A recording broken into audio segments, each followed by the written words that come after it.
को छोड़कर काम पर चले जाते हैं। बिन्मो घर के बाहर खड़ा होकर पापा को शोट फिरकर विदा करता है।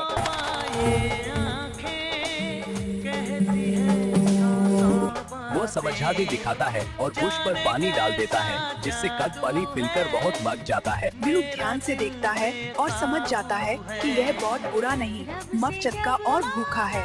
वो बिडू रजोरी से दूध और खाना लेकर राम बैटरी के सामने रख देता है कि दूरी बहुत ही खाना पाकर राहुल बड़े ही खुश हो जाता है और बहुत गनौती करके 2 साज बताता है। आ जाते हैं। बेटे ने सोच लिया कि वेद और गुस्से से नहीं, समझदार और दया से हर समस्या होती है।